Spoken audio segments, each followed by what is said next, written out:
고속도로 한복판에서 제 버스 엔진이 터지는 소리를 들었습니다. 뒤에선 하얀 연기가 피어올랐고 40명이 넘는 손님들이 추위 속에 갓길로 대피했죠. 기사님, 차량 관리도 안 하고 다니세요? 담당자가 소리쳤습니다. 그 순간 저는 알았습니다. 25년을 모아온 제 꿈 전부가 지금 불타고 있다는 걸요. 믿을 수 있나요? 저는 20년이 훨씬 넘게 무사고로 일했던 베테랑 기사였습니다. 이동수 기사만큼은 믿을 수 있어 회사에서 그렇게 말했어요. 그런데 채 2년도 안 되는 시간에 8천만 원이 훨씬 넘는 돈을 날렸습니다. 도대체 무슨 일이 있었던 걸까요? 시작은 아주 단순했습니다. 통장에 찍힌 퇴직금, 그리고 이제 내 차주가 될 때야라는 한마디, 그게 전부였습니다. 시청 전 구독과 좋아요를 누르시면 로또에 당첨되는 행운이 올 수 있습니다. 그리고 지금 어디에서 시청하고 계신지 댓글로 남겨주세요. 여러분의 이야기도 듣고 싶습니다. 그럼 지금부터 시작되는 이야기 속으로 함께 들어가 볼까요? 안녕하세요. 저는 이동수입니다. 올해 57입니다. 저는 20년이 훨씬 넘는 시간 동안 관광버스 기사로 살았습니다. 정확히는 태평양 관광이라는 중형 버스 회사 소속이었습니다. 대형 버스 16대를 보유한 회사였고, 저는 그 중에서도 가장 좋은 차를 배정받는 1급 기사였습니다. 군대 제대하고 이것저것 해봤지만 별다른 게 없었습니다. 그러다 동네 선배가 버스 기사를 권했습니다. 동수야, 요즘 여행이 대세야. 기사만 제대로 하면 굶어 죽지는 않아. 그렇게 시작했습니다. 처음엔 소형 버스부터 시작했습니다. 산악회 아줌마들 태우고 여기저기 다녔습니다. 그때는 정말 힘들었습니다. 새벽 5시에 나가서 밤 11시에 들어오는 게 일상이었습니다. 하지만 성실하게 일했습니다. 차는 항상 깨끗하게 닦았고 손님들한테 친절했습니다. 술 먹고 운전대 잡는 일은 단 한 번도 없었습니다. 그렇게 몇 년을 버티니 회사에서 대형 버스를 맡겼습니다. 이 기사, 이제 1군이야. 대형차 몰 수 있는 사람이 많지 않거든. 그때부터 제 인생이 달라졌습니다. 대형 버스는 달랐습니다. 기업 워크숍, 수학여행, 해외 여행객 공항 픽업까지 큰 행사마다 제가 불려다녔습니다. 월급도 올랐습니다.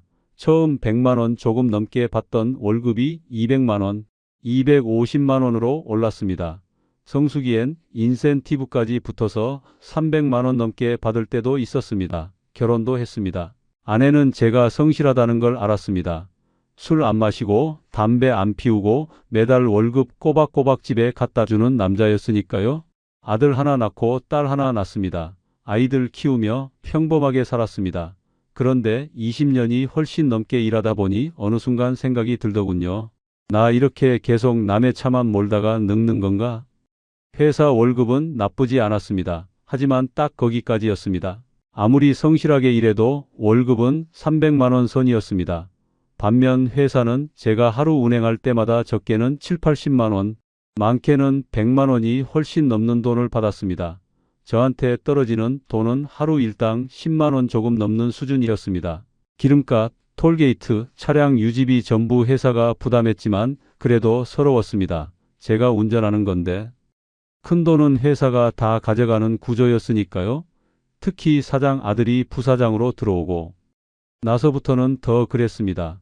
30도 안 된 애송이가 아무것도 모르면서 이래라 저래라 간섭했습니다. 이 기사, 손님들한테 좀 더 웃으면서 인사해요. 서비스업이잖아요. 손님 짐 실을 때 장갑 꼭 끼세요. 우리 회사 이미지가 있어요. 웃기는 소리였습니다. 저는 그의 아버지가 이 회사 차릴 때부터 본 사람입니다. 20년이 훨씬 넘게 현장에서 구른 사람한테 서비스 교육이라니요? 그러다 몇 년 전이었습니다. 회사에서 정년 이야기가 나왔습니다. 만 60세가 되면 퇴직이라는 거였습니다. 저는 그때 57이었습니다. 서너 년 뒤면 끝이라는 얘기였습니다. 그날 밤 잠이 안 왔습니다. 서너 년 뒤. 저는 뭐하고 살아야 할까? 60이 넘어서 누가 날 써줄까? 경비, 청소 아니면 대리운전? 통장을 확인했습니다. 퇴직금 예상액이 찍혀 있었습니다. 20년이 훨씬 넘게 일한 대가였습니다. 그때 번뜩 생각이 들었습니다. 이 돈으로 내 차를 사면 되잖아. 저는 20년이 훨씬 넘게 대형 버스를 몰았습니다. 이 바닥 돌아가는 거 다 압니다. 어느 여행사가 돈을 잘 주는지, 어느 계절에 일감이 많은지, 어떻게 차를 관리해야 고장 안 나는지 전부 다 알았습니다. 회사는 제 노동력을 착취하고 있었습니다. 제가 하루 100만 원어치 일을 하면 10만 원 조금 넘게만 주고 나머지는 회사가 가져갔습니다. 그럼 제가 직접 차주가 되면 그 돈이 제 주머니로 들어오는 거 아닙니까? 머릿속으로 계산이 빠르게 돌아갔습니다. 하루 100만 원짜리 일을 한 달에 20번만 해도 2천만 원이야.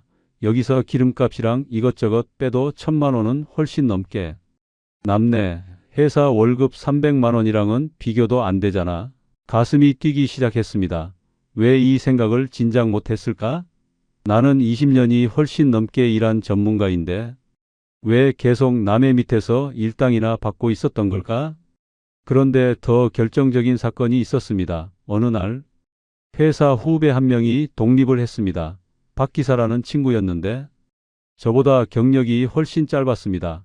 그런데 그 친구가 몇 달 뒤 회사에 잠깐 들렀을 때 완전히 달라져 있었습니다. 형님, 저 요즘 대박이에요. 한 달에 1,000만 원 넘게 법니다. BMW 새 차를 타고 나타났습니다.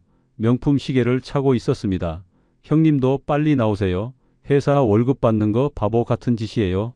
그 말이 제 머릿속에서 떠나지 않았습니다. 박 기사는 저보다 경력도 짧고 실력도 떨어졌습니다. 그런데 그 친구가 월 1,000만 원을 번다고요? 나라면 더 잘할 수 있어. 나는 인맥도 많고 경력도 훨씬 많아. 그날 밤 아내에게 조심스럽게 꺼냈습니다. 여보, 나 퇴직금으로 버스 한 대 살까봐. 아내 얼굴이 굳었습니다. 당신 무슨 소리야? 그 돈이 어떻게 모은 돈인데? 아니 들어봐. 내가 20년이 훨씬 넘게 이 일 했잖아. 차주 되면 월급이 지금보다 서너 배는 더 벌어. 서너 년 뒤 퇴직하면 우리 뭐 먹고 살아? 이게 답이야. 아내는 고개를 저었습니다. 위험해. 사고라도 나면 어떡해? 그냥 회사 다니다가 퇴직금 받아서 조용히 살자. 하지만 저는 이미 마음을 굳혔습니다. 날 믿어봐. 나 20년이 훨씬 넘게 무사고 기사야. 이 바닥 아무나 못해. 내가 아는 여행사만 해도 대여섯 곳이야. 거기서 일감 받으면 굶어 죽진 않아. 결국 아내를 설득했습니다. 정확히는 제 고집을 꺾지 못한 거였습니다. 저는 회사에 사직서를 냈습니다. 만 57, 서너 년을 더 다닐 수 있었지만 제 결정이었습니다. 회사에서는 만류했습니다. 이 기사 서너 년만 더 있으면 정년퇴직인데. 왜 이래? 죄송합니다. 제 사정이 있습니다. 퇴직금이 통장에 찍혔습니다. 거기에 제가 따로 모아둔 돈을 보탰습니다. 총 2억이 훨씬 넘는 돈. 이 돈으로 제 인생을 바꿀 계획이었습니다. 중고버스 매매 단지는 경기도 어느 도시에 있었습니다. 전국에서 가장 큰 규모였습니다. 저는 그곳을 20번도 넘게 와봤습니다. 회사 차를 교체할 때마다 사장님을 따라왔었으니까요. 그런데 이번엔 달랐습니다. 이번엔 제가 사장이었습니다. 매매 단지 입구에 들어서자 수십 대의 버스들이 질비하게 늘어서 있었습니다. 대형 버스, 소형 버스, 리무진 버스까지 온갖 종류가 다 있었습니다. 저는 그 중에서 가장 좋은 차를 고를 자신이 있었습니다. 20년이 훨씬 넘는 경력이 허투루 쌓인 게 아니었으니까요. 딜러가 다가왔습니다. 40대 중반쯤 되어 보이는 남자였습니다. 사장님 어떤 차를 찾으시나요? 그가 물었습니다. 저는 또박또박 말했습니다. 대형 버스요. 몇 년 이내 연식의 주행거리 30만 킬로 이하, 엔진은 최신형이어야 하고 에어컨 히터 전부 작동 상태 확인할 겁니다. 딜러의 눈빛이 달라졌습니다. 아, 전문가시네요. 기사 출신이십니까? 저는 고개를 끄덕였습니다. 20년이 훨씬 넘게 했습니다. 이제 내 차 사러 왔어요. 딜러는 저를 매매단지 안쪽으로 안내했습니다. 그리고 한 대를 가리켰습니다. 은색 대형 현대 유니버스였습니다. 몇 년 되지 않은 연식이었습니다. 주행거리는 30만 킬로가 채 안 됐습니다. 차체는 깨끗했습니다. 흠집도 거의 없었습니다. 저는 본네트를 열어 엔진룸을 확인했습니다. 오일 상태도 괜찮았고 벨트도 양호했습니다. 시동을 걸어봤습니다. 엔진 소리가 경쾌했습니다. 떨림도 없었습니다. 좌석에 앉아 핸들을 잡았습니다.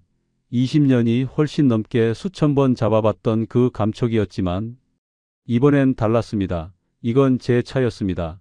제 이름으로 등록될 차였습니다. 가슴이 두근거렸습니다. 딜러가 말했습니다. 이전 주인이 여행사 소속 기사였는데 건강 문제로 은퇴하면서 내놨어요. 관리 정말 잘된 차예요. 사장님 같은 전문가 눈에도 괜찮으시죠? 저는 고개를 끄덕였습니다. 얼마입니까? 억대 중반입니다. 저는 조금 망설였습니다. 예산보다 조금 높았습니다. 하지만 차는 마음에 들었습니다. 여기서 깎으려고 쇼를 할 필요는 없었습니다. 저는 전문가였고 이 차의 가치를 알았습니다. 억대 초반에 드리겠습니다. 현금입니다. 딜러는 잠시 전화를 했습니다. 그리고 돌아와서 말했습니다. 사장님 억대 중반 초입에 하시죠.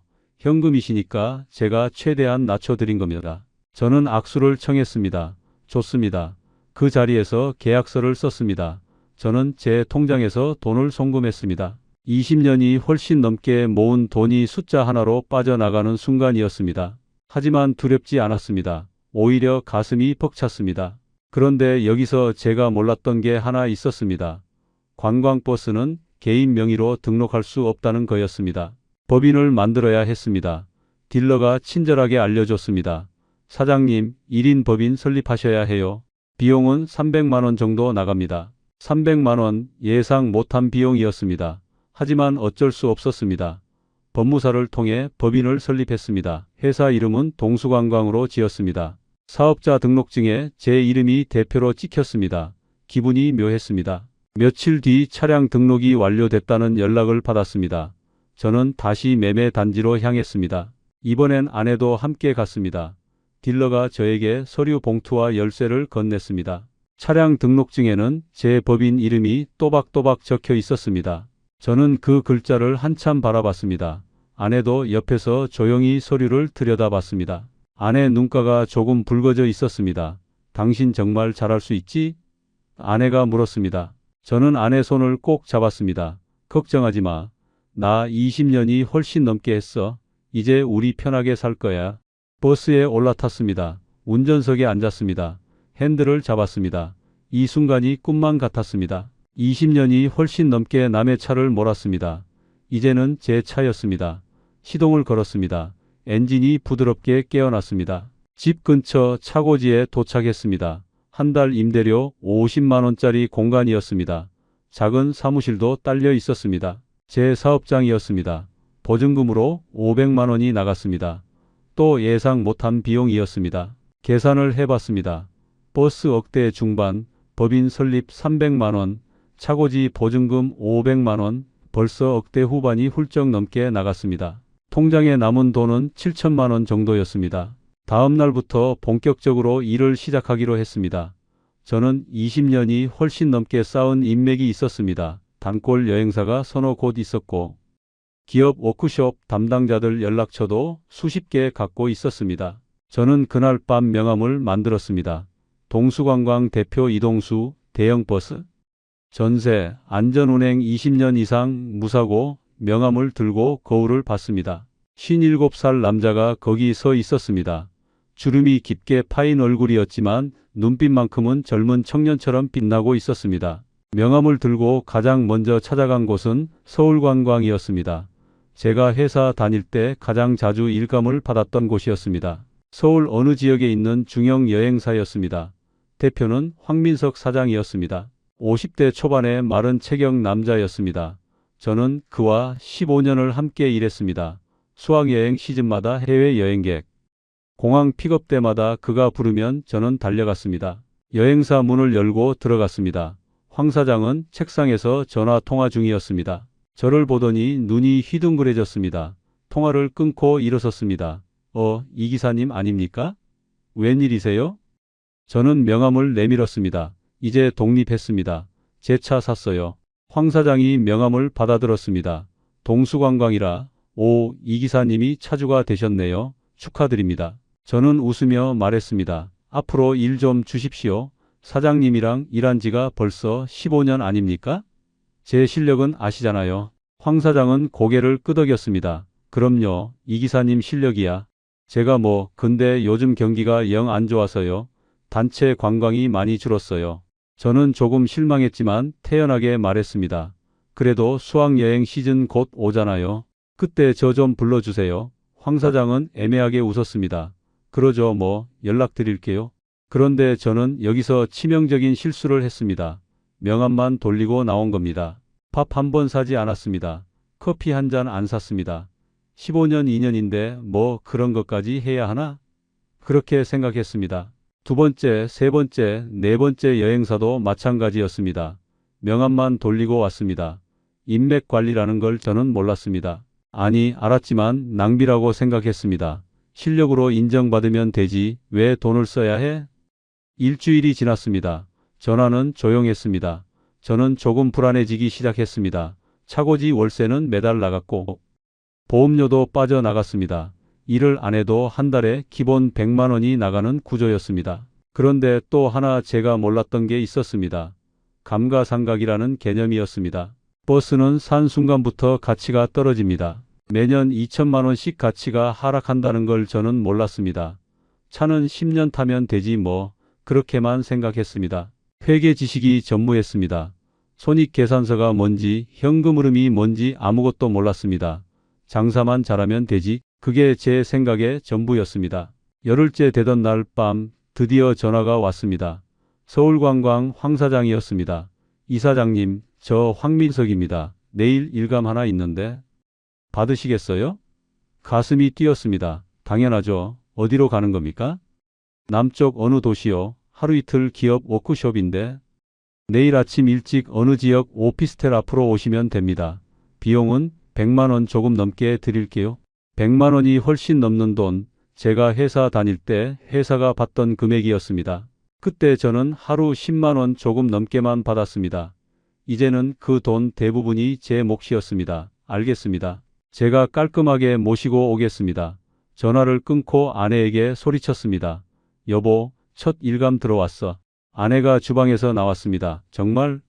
얼마 받는데? 100만 원이 훨씬 넘어. 아내 얼굴이 환해졌습니다. 그동안 열흘 넘게 집에서 빈둥거리는 남편을 보며 얼마나 불안했을까요? 아내는 제 손을 잡았습니다. 조심히 다녀와. 다음 날 새벽 4시에 일어났습니다. 샤워를 하고 깨끗한 셔츠를 꺼내 입었습니다. 20년이 훨씬 넘게 회사 유니폼을 입었지만 이제는 제 옷을 입었습니다. 가슴에 동수관광 명찰을 달았습니다. 일은 무사히 끝났습니다. 운전은 완벽했습니다. 차선 변경은 부드러웠고 브레이크는 정확했습니다. 손님 중 누구도 멀미하지 않았습니다. 돌아오는 길에 손님 몇 명이 제게 명함을 달라고 했습니다. 다음에 또 부탁드려도 될까요? 기사님, 운전 정말 좋았어요. 저는 명함을 나눠줬습니다. 언제든지 연락 주십시오. 다음 날 통장에 돈이 찍혔습니다. 제 인생에서 하루 만에 가장 큰 돈을 번 날이었습니다. 그 주에 일감이 2건 더 들어왔습니다. 각각 100만 원 전후로 받았습니다. 첫 달 매출을 계산했습니다. 총 서너 건의 운행에 400만 원 정도를 벌었습니다. 여기서 기름값 150만 원을 뺐습니다. 톨게이트 비용 30만 원을 뺐습니다. 차고지 월세와 보험료 100만 원을 뺐습니다. 제 손에 남은 순수익은 100만 원 조금 넘었습니다. 회사 다닐 때 월급 300만 원보다는 적었습니다. 하지만 이건 첫 달이었습니다. 아직 본격적인 시즌도 오지 않았습니다. 저는 아내에게 통장을 보여줬습니다. 여보, 첫 달 이 정도 남았어. 아내는 조금 실망한 표정이었습니다. 생각보다 적네. 저는 웃으며 말했습니다. 이제 시작이야. 다음 달부터는 일감이 더 많이 들어올 거야. 봄 시즌 되면 월천은 거뜬해. 몇 달이 지났습니다. 봄이 왔습니다. 저는 이때를 기다렸습니다. 20년이 훨씬 넘는 경력상 봄과 가을은 1년 중 가장 바쁜 때였습니다. 실록이 피어지고 날씨가 따뜻해지면 사람들이 움직이기 시작했습니다. 예상은 적중했습니다. 서울관광에서 연락이 왔습니다. 이번엔 수학여행이었습니다. 어느 고등학교 공항 픽업 인솔이었습니다. 학생 40명 정도를 공항까지 데려다주고 며칠 뒤 다시 픽업해서 학교로 데려다주는 일이었습니다. 왕복 7, 80만 원이었습니다. 같은 주에 기업 워크숍도 들어왔습니다. 동해안 쪽 하루 이틀에 100만 원 조금 넘었습니다. 전화가 계속 울렸습니다. 다른 여행사에서도 연락이 왔습니다. 그달 한 달 동안 저는 10번 이상을 나갔습니다. 총 매출 1000만 원이 훨씬 넘었습니다. 기름값은 350만 원이 나갔습니다. 거의 쉬지 않고 달렸기 때문에 기름을 많이 먹었습니다. 톨게이트 비용도 60만 원으로 늘었습니다. 고정비 100만 원을 빼고 나니 순수익은 500만 원이 훨씬 넘었습니다. 거의 600만 원에 가까웠습니다. 저는 아내에게 통장을 보여줬습니다. 여보, 이번 달 대박 쳤어. 아내 눈이 커졌습니다. 정말? 이게 한 달 수익이야? 그럼 내가 뭐 했어? 시즌 되면 돈 번다니까. 아내가 제 손을 꼭 잡았습니다. 당신 고생했어. 정말 대단해. 그 순간이 제 인생에서 가장 행복한 순간이었습니다. 20년이 훨씬 넘게 기사로 살면서 단 한 번도 이런 인정을 받아본 적이 없었습니다. 회사에서는 그저 월급 받는 직원이었을 뿐이었습니다. 이제는 달랐습니다. 제가 번 돈은 전부 제 몫이었습니다. 다음 달도 비슷했습니다. 여름이 왔습니다. 여름 휴가 시즌이었습니다. 동해안, 남해안으로 가는 일감이 쏟아졌습니다. 매출은 1000만 원이 훨씬 넘었습니다. 순수익은 600만 원이 훨씬 넘었습니다. 저는 엑셀로 수익표를 만들었습니다. 몇 개월 평균 400만 원이 훨씬 넘었습니다. 회사 다닐 때 월급 300만 원보다 100만 원 이상 더 많았습니다. 저는 계산기를 두드렸습니다. 1년이면 5천만 원이 훨씬 넘었습니다. 버스 값을 서너 년이면 뽑을 수 있었습니다. 그 뒤로는 전부 순수익이었습니다. 머릿속으로 몇 년 계획을 세웠습니다. 서너 년 동안 버스 값을 뽑고 그 다음부터는 버스를 한 대 더 늘린다.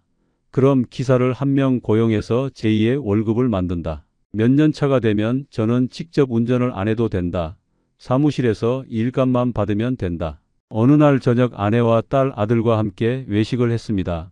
평소엔 가지 않던 고깃집이었습니다. 인분에 2만 원이 훨씬 넘는 한우였습니다. 딸아이가 말했습니다. 아빠, 요즘 표정이 완전 달라졌어. 옛날엔 맨날 피곤해 보였는데 요즘은 진짜 좋아 보여. 저는 웃으며 말했습니다. 그럼 이제 아빠가 사장이거든. 딸아이도 웃었습니다. 우리 아빠 최고야. 아내도 옆에서 말했습니다. 당신 진짜 잘 결정한 것 같아. 처음엔 걱정 많이 했는데 이렇게 잘 될 줄 몰랐어. 저는 가슴이 벅찼습니다. 20년이 훨씬 넘게 가족을 위해 일했지만 이렇게 떳떳한 적은 처음이었습니다. 그런데 바로 그때였습니다. 어느 젊은 여행사 직원이 제게 물었습니다. 사장님, 요즘 플랫폼 앱 쓰세요? 플랫폼 앱이요? 네, 버스타라든가 그런 거요. 거기 등록하시면 일감 더 많이 받을 수 있어요. 저는 손을 내저었습니다. 아니에요.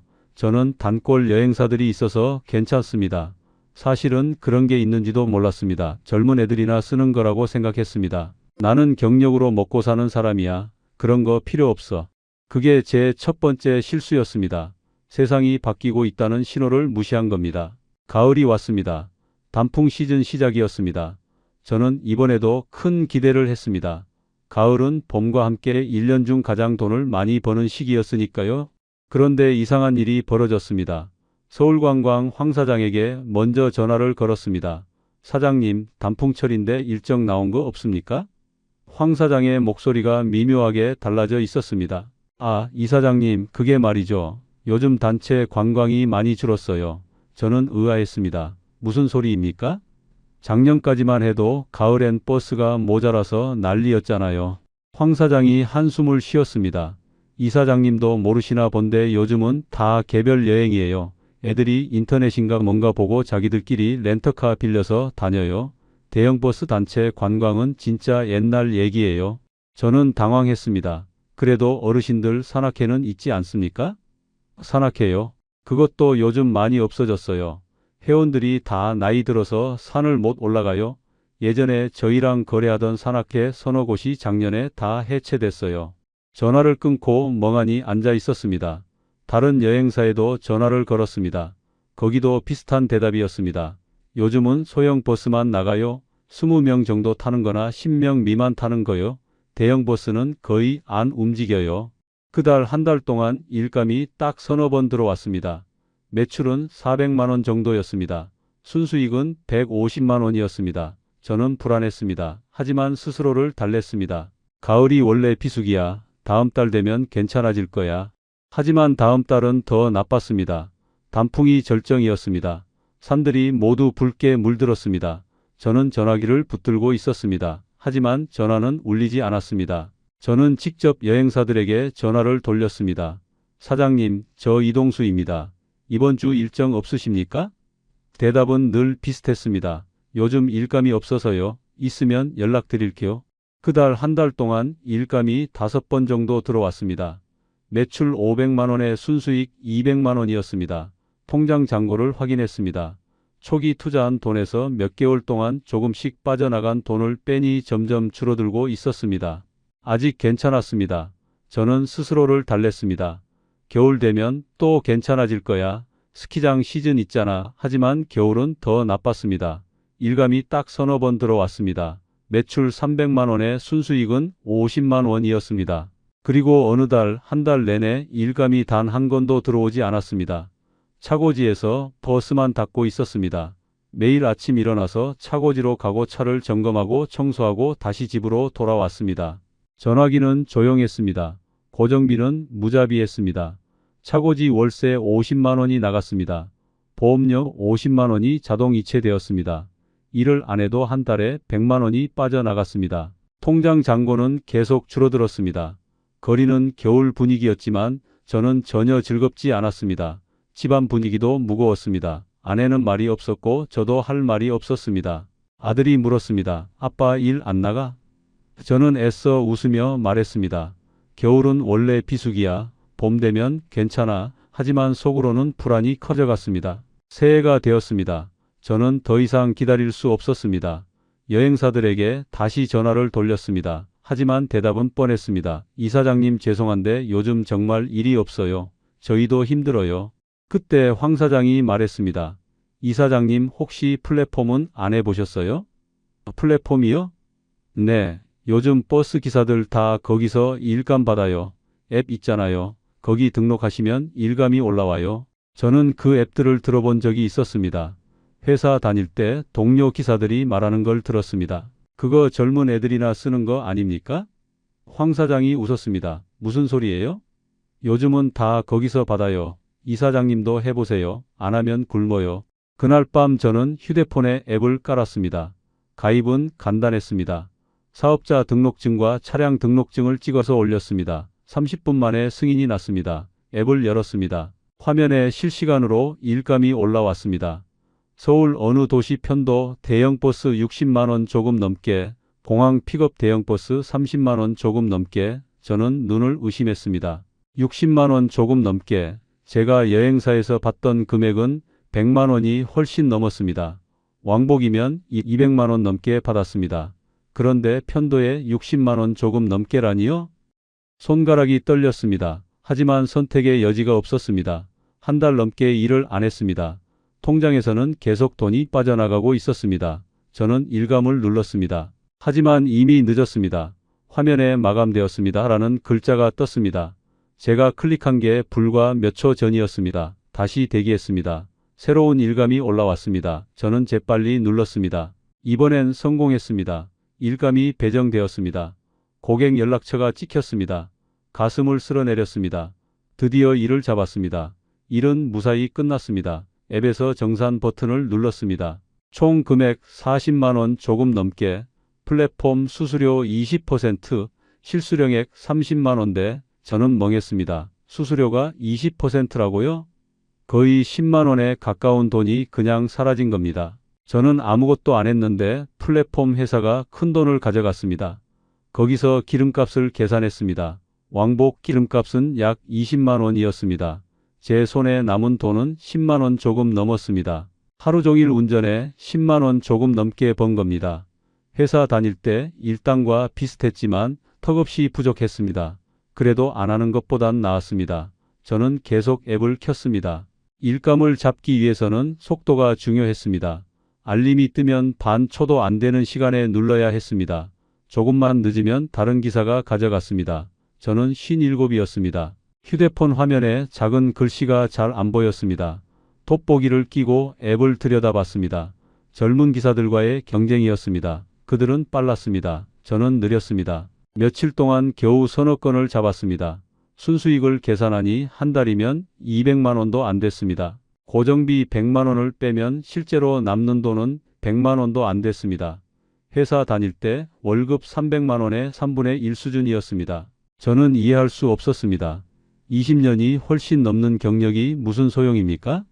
플랫폼 앱에서는 경력이 아무 의미가 없었습니다. 오직 클릭 속도만 중요했습니다. 제가 수십 년 전에 배웠던 그 운전 실력, 손님 응대 방식, 안전 운행 노하우, 그 모든 게 쓸모없었습니다. 이제는 휴대폰 화면을 빨리 누르는 손가락 하나면 충분했습니다. 저는 하루 15시간씩 앱을 켜놓고 있었습니다. 알림이 올 때마다 심장이 철렁했습니다. 빨리 눌렀지만 번번이 놓쳤습니다. 통장 잔고는 계속 줄어들었습니다. 3달이 지났습니다. 저는 플랫폼에서 겨우겨우 일감을 잡아 한 달에 150만 원 정도를 벌었습니다. 고정비를 빼면 50만 원이 남았습니다. 마이너스였습니다. 통장을 확인했습니다. 처음 시작할 때보다 몇 천만 원이 빠져나갔습니다. 벌기는커녕 까먹고 있었습니다. 이러다가 다 날리겠는데 공포가 엄습했습니다. 그때부터 저는 비용을 줄이기 시작했습니다. 가장 먼저 정비비를 아끼기로 했습니다. 차를 점검하다가 엔진에서 이상한 소리를 들었습니다. 작은 소음이었습니다. 예전 같으면 바로 정비소에 가져갔을 겁니다. 하지만 정비소 가는 순간 최소 몇십만 원은 나간다는 걸 알았습니다. 괜찮을 거야. 엔진 오일은 얼마 전에 갈았잖아. 저는 스스로를 속였습니다. 회사 다닐 때는 정비팀이 알아서 다 해줬습니다. 저는 그냥 운전만 하면 됐습니다. 차에 이상이 생기면 정비팀이 고쳤습니다. 제가 신경 쓸 필요가 없었습니다. 그런데 지금은 달랐습니다. 모든 게 제 돈이었습니다. 정비비도 제 돈, 부품값도 제 돈, 하나하나 아껴야 했습니다. 조금만 버티면 봄이 와. 그때 벌어서 고치지 뭐. 며칠이 지났습니다. 플랫폼에서 일감이 하나 올라왔습니다. 왕복 40만 원이었습니다. 거리가 꽤 멀었습니다. 강원도 쪽이었습니다. 기름값만 20만 원 조금 넘게는 나올 것 같았습니다. 수수료 빼면 남는 게 거의 없었습니다. 하지만 저는 수락 버튼을 눌렀습니다. 조금이라도 벌어야지. 차를 세우는 순간 그게 끝이야. 출발 전날 밤 차를 점검했습니다. 엔진룸에서 여전히 그 소리가 났습니다. 조금 더 커진 것 같았습니다. 내일 정비소 가야 하나? 망설였습니다. 하지만 내일 일감이 잡혀 있었습니다. 취소할 수 없었습니다. 취소하면 플랫폼 페널티가 붙고 다음 일감 배정에서 불이익을 받았습니다. 괜찮을 거야. 한 번만 더 버티자. 저는 결정했습니다. 다음 날 새벽 5시에 출발했습니다. 서울 어느 지역에서 손님을 태웠습니다. 20명 정도 규모의 워크숍 팀이었습니다. 고속도로에 올라섰습니다. 차는 잘 달렸습니다. 하지만 엔진에서 나는 그 소리가 계속 신경 쓰였습니다. 어느 휴게소를 지날 때쯤이었습니다. 엔진 경고등이 켜졌습니다. 노란불이었습니다. 가슴이 철렁했습니다. 하지만 멈출 수 없었습니다. 손님들을 태우고 있었습니다. 목적지까지는 아직 1시간이 더 남았습니다. 저는 계속 달렸습니다. 목적지에 도착했습니다. 손님들을 내려줬습니다. 워크숍 일정이 끝나려면 몇 시간은 기다려야 했습니다. 저는 근처 정비소를 찾았습니다. 시골 정비소였습니다. 50대로 보이는 정비사가 나왔습니다. 엔진 경고등이 들어와서요. 한번 봐주시겠습니까? 정비사가 본네트를 열었습니다. 엔진룸을 들여다보더니 고개를 저었습니다. 사장님, 이거 엔진 오일이 거의 없네요. 언제 가셨어요? 얼마 안 됐는데요. 그런데 왜 이렇게 없죠? 어디서 새는 것 같은데? 사장님, 이거 오일 보충하고 정밀 점검 한번 받으셔야 할 것 같아요. 얼마나 나옵니까? 일단 오일 보충이랑 간단한 점검만 하면 10만 원 조금 넘게고요. 정밀 점검까지 하면 50만 원 나옵니다. 저는 머뭇거렸습니다. 50만 원이면 오늘 일당을 다 날리는 겁니다. 아니, 오히려 마이너스였습니다. 일단 오일만 보충해 주세요. 정비사가 난처한 표정을 지었습니다. 사장님, 그러다 큰일 날 수도 있어요. 괜찮습니다. 오일만 부탁합니다. 10만 원 조금 넘게를 냈습니다. 오일을 보충하고 다시 손님들을 태우러 갔습니다. 봄까지만 버티자. 봄에 돈 벌어서 그때 제대로 고치지 뭐. 저는 스스로를 달랬습니다. 돌아오는 길이었습니다. 고속도로를 달리고 있었습니다. 그때였습니다. 차체 하부에서 둔탁한 소리가 났습니다. 동시에 버스가 울컥거렸습니다. 엑셀을 밟아도 속도가 오르지 않았습니다. 뒤에서 하얀 연기가 피어올랐습니다. 손님 한 명이 소리쳤습니다. 기사님 뭔가 타는 냄새나요? 저는 급히 갓길로 차를 몰았습니다. 비상등을 켰습니다. 심장이 미친 듯이 뛰었습니다. 엔진이 멈췄습니다. 손님들을 대피시켰습니다. 다행히 다친 사람은 없었습니다. 하지만 버스는 완전히 멈춰 있었습니다. 견인차를 불렀습니다. 1시간을 기다렸습니다. 손님들은 추위 속에서 떨고 있었습니다. 겨울이었습니다. 담당자가 화를 냈습니다. 기사님, 이게 무슨 일이에요? 차량 관리도 안 하고 다니세요? 죄송합니다. 정말 죄송합니다. 저는 계속 고개를 숙였습니다. 결국 다른 버스 회사에서 대체 차량을 보냈습니다. 손님들은 그 차를 타고 서울로 돌아갔습니다. 저는 고장난 제 버스 옆에 혼자 남았습니다. 견인차가 도착했습니다. 제 버스를 싣고 어느 도시의 한 정비소로 갔습니다. 정비사가 엔진을 뜯어봤습니다. 표정이 점점 어두워졌습니다. 1시간쯤 뒤 정비사가 나왔습니다. 사장님, 이거 터보가 완전히 나갔습니다. 엔진도 열받아서 주요 부품까지 손상됐어요. 저는 입이 버짝 말랐습니다. 고칠 수 있습니까? 고치긴 해야죠. 안 그러면 못 움직여요. 근데 비용이 만만치 않아요. 얼마나 나옵니까? 최소 1,000만 원이 훨씬 넘습니다. 그 숫자가 귀에 꽂혔습니다. 머릿속이 하얗게 변했습니다. 저는 주저앉았습니다. 정비소 바닥에 그대로 털썩 앉았습니다. 통장에 몇 천만 원이 있었습니다. 하지만 1,000만 원이 훨씬 넘는 돈을 여기에 쓸 수 없었습니다. 이미 몇 개월 동안 몇백만 원을 까먹었습니다. 앞으로 얼마나 더 까먹어야 할지 몰랐습니다. 1,000만 원이 훨씬 넘는 돈을 고치는 데 쓰고 나면 얼마 남지 않습니다. 그 돈으로 계속 플랫폼을 하면서 적자를 메꿔야 합니다. 계산이 나오지 않았습니다. 저는 정비사에게 말했습니다. 사장님, 이 차 그냥 팔아야겠습니다. 정비사가 놀란 표정을 지었습니다. 팔아요? 고치지도 않고요? 네, 이대로 팔겠습니다. 다음 날 저는 채 1년도 안 돼 버스를 샀던 그 매매 단지로 전화를 걸었습니다. 제 버스를 판다고 했습니다. 딜러가 직접 왔습니다. 고장난 버스를 보더니 혀를 찼습니다. 사장님, 이거 엔진이 완전히 맛이 갔네요. 이 상태로는 값을 제대로 못 받으세요. 얼마나 받을 수 있습니까?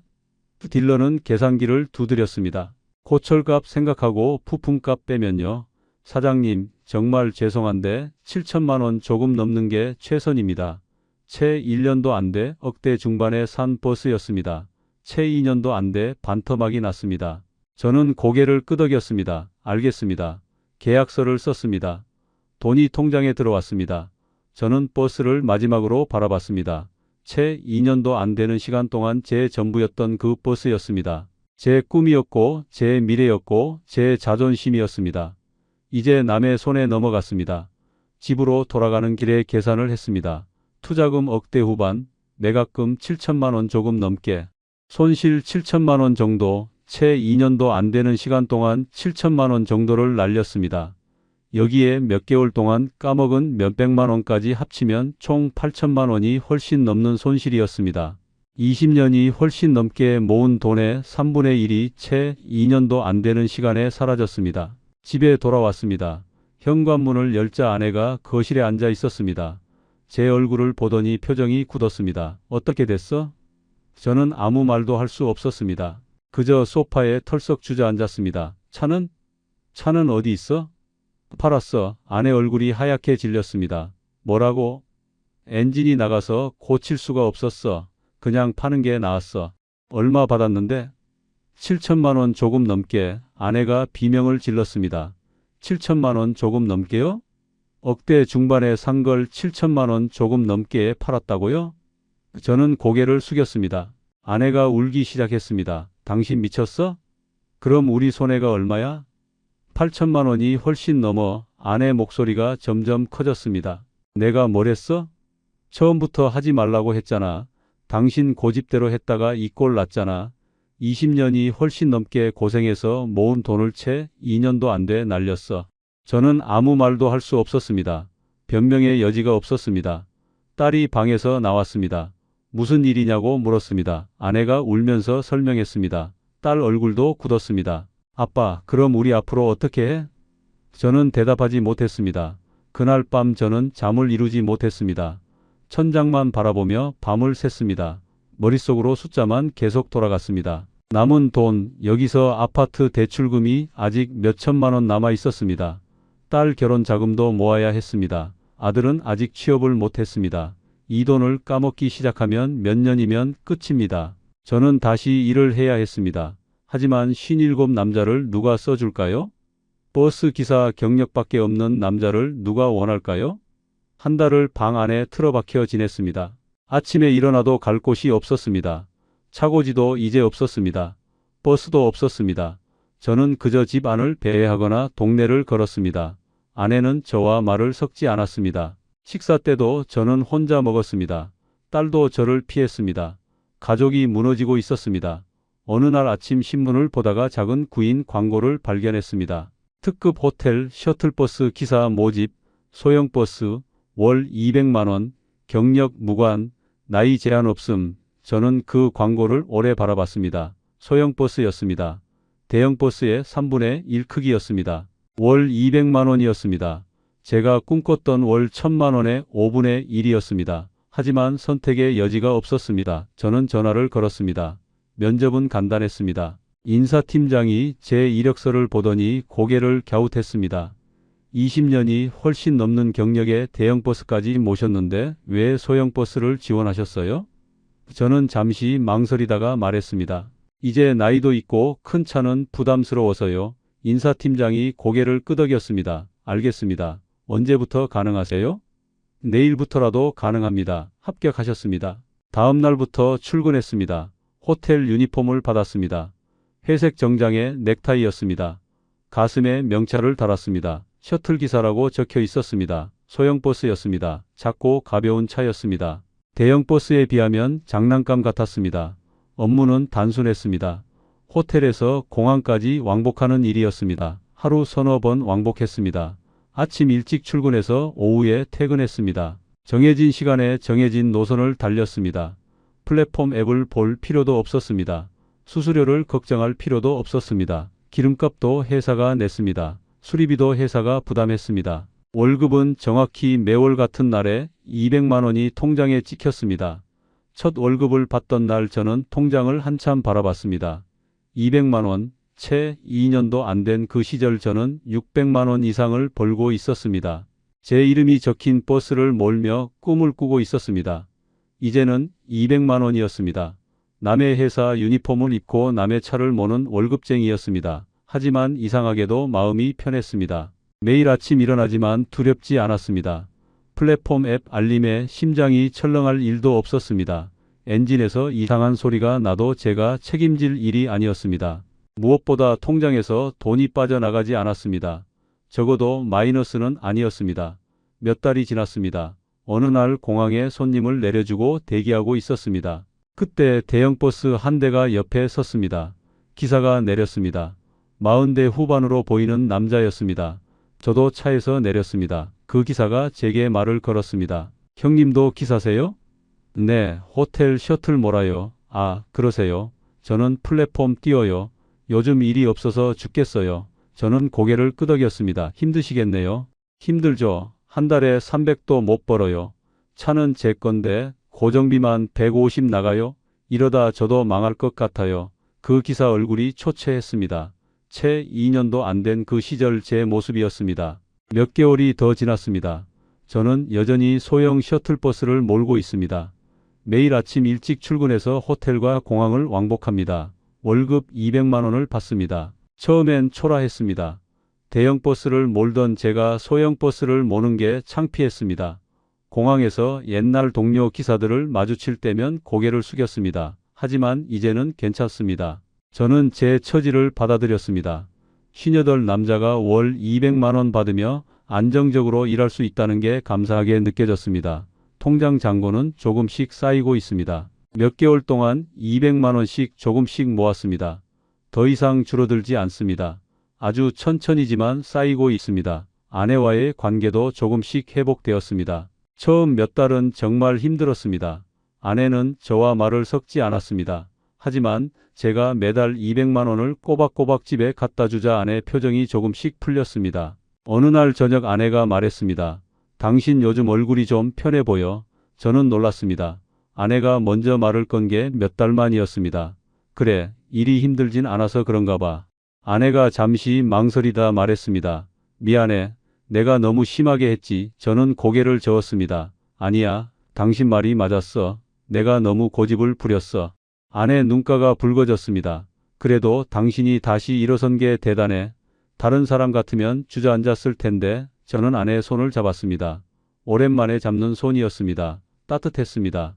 딸도 조금씩 저와 대화하기 시작했습니다. 딸은 취업에 성공했습니다. 집에서 생활비를 보태기 시작했습니다. 아내도 파트타임 일을 시작했습니다. 한 달에 100만 원 조금 넘게 벌었습니다. 아들도 드디어 취업을 했습니다. 작은 회사였지만 정규직이었습니다. 월급은 250만 원이라고 했습니다. 아들이 첫 월급을 받고 제게 말했습니다. 아빠, 저 이제 돈 버니까 집에 보탤게요. 저는 손을 저었습니다. 아냐, 너는 내 돈 모아라. 나중에 결혼하려면 돈 필요해. 아들이 말했습니다. 아빠, 저 아빠한테 배운 게 있어요. 뭔데? 쉬운 돈은 없다는 거요. 아빠 보면서 배웠어요. 열심히 일해도 쉽지 않은데 지름길 찾으면 더 힘들다는 거요. 저는 아들을 물끄러미 바라봤습니다. 제 실패가 아들에게는 교훈이 되었습니다. 어느 날 공항에서 예전에 같이 일했던 윤 기사를 만났습니다. 태평양 관광에서 함께 일했던 기사였습니다. 그도 대형 버스를 몰고 있었습니다. 이 형님 아니십니까? 여기서 뭐 하세요? 저는 소형 버스를 가리켰습니다. 나 이제 호텔 셔틀 몰아. 윤 기사 얼굴이 놀란 표정이었습니다. 형님이요? 형님 실력이면 어디서든 대형 버스 몰 수 있잖아요. 저는 쓸쓸하게 웃었습니다. 나이 먹으니까 큰 차는 부담스럽더라고. 윤 기사가 한숨을 쉬었습니다. 형님, 솔직히 말씀드리면 저도 요즘 힘들어요. 회사 월급은 300인데 제 친구가 독립해서 버스 산 놈은 월 1000 번다고 자랑하더라고요. 저도 나갈까 고민 중이에요. 저는 윤 기사를 똑바로 바라봤습니다. 그리고 천천히 말했습니다. 윤 기사, 내 말 들어. 나가지 마. 회사 월급 300이 얼마나 고마운 건지 몰라. 일감 걱정, 기름값 걱정, 수리비 걱정 안 해도 돼. 매달 정확하게 통장에 돈 들어와. 그게 얼마나 큰 축복인지 나가보면 알아. 윤 기사가 의아한 표정을 지었습니다. 형님, 무슨 일 있으셨어요? 저는 고개를 저었습니다. 아니야, 그냥 경험상 하는 말이야. 윤 기사는 고개를 갸웃하며 떠났습니다. 저는 소형 버스에 올라탔습니다. 작은 핸들을 잡았습니다. 이제는 익숙해졌습니다. 돌이켜보면 저는 착각했습니다. 20년이 훨씬 넘는 경력이 저를 지켜줄 거라고 믿었습니다. 인맥이 저를 먹여 살릴 거라고 생각했습니다. 제 실력이면 충분하다고 자만했습니다. 하지만 세상은 바뀌었습니다. 단체 관광 시대는 끝났습니다. 산악회는 해체되었습니다. 플랫폼이 그 자리를 차지했습니다. 경력도 실력도 인맥도 의미 없었습니다. 오직 클릭 속도와 최저가만 중요했습니다. 저는 그 변화를 읽지 못했습니다. 아니, 읽고 싶지 않았습니다. 제가 아는 세상이 무너진다는 걸 인정하고 싶지 않았습니다. 그래서 2억이 훨씬 넘는 돈을 걸었습니다. 20년이 훨씬 넘는 인생을 걸었습니다. 결과는 참담했습니다. 채 2년도 안 되는 시간에 8천만 원이 훨씬 넘는 돈을 날렸습니다. 하지만 저는 다시 일어섰습니다. 소형 버스 핸들을 잡았습니다. 월 200만 원을 받으며 조용히 살고 있습니다. 자존심은 꺾였지만 삶은 계속됩니다. 우리의 이 사연이 마음에 남았다면 좋아요를 눌러주세요. 그리고 소중한 사람들과 함께 이 이야기를 나눠주시길 바랍니다. 여러분의 한마디가 누군가에겐 큰 위로가 될 수 있습니다. 영상이 마음에 드셨다면 구독과 좋아요, 응원 부탁드립니다. 감사합니다.